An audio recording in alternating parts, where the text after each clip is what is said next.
आणि अभिषेक घोसाळकर हत्येप्रकरणी उद्धव ठाकरे यांनी आणखी एक मोठा संशय व्यक्त केलाय।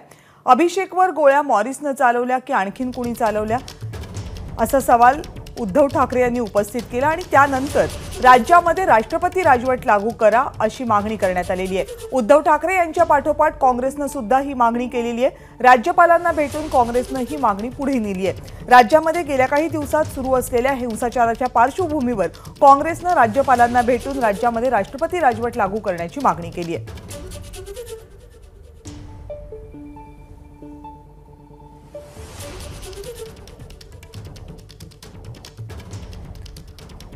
काँग्रेस आणि शरद पवार यांच्या राष्ट्रवादी काँग्रेसने राज्यपालांची भेट घेतली आहे। या फुले शाहू आंबेडकरांच्या महाराष्ट्रामध्ये जे गुन्हेगाराला जे सरकारी प्रोटेक्शन मिळते, संरक्षण मिळते आणि राजकारणाचं जे गुन्हेगारीकरण चाललेलं आहे त्याची आम्ही राज्यपाल महोदयांना माहिती दिली।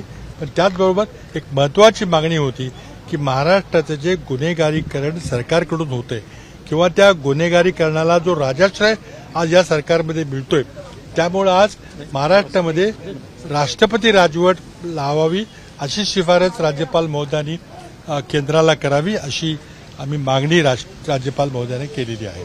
महाराष्ट्रातलं भाजपप्रणित येड्याचं सरकार जे काम करते त्याची दखल तातडीने घेऊन माननीय राज्यपाल महोदयांनी राष्ट्रपती महोदयांकडे आणि देशाच्या गृहमंत्र्याकडे राष्ट्रपती राजवट लावावी ही मागणी आम्ही केलेली आहे। महाराष्ट्र आता गुंडाराज आणि ज्या पद्धतीनं बंदुकीच्या धाकानं जे दबावतंत्र निर्माण करण्याचं जे काम चालू झालेलं आहे, धर्माधर्मामध्ये जाती जातीमध्ये भेद निर्माण करण्याचं काम सुरू झालेलं आहे आणि म्हणून ह्या सगळ्या गोष्टी लक्षात घेतात तातडीनं राष्ट्रपती राजवट लागू करावी ही मागणी आम्ही या निमित्तानं केलेली आहे।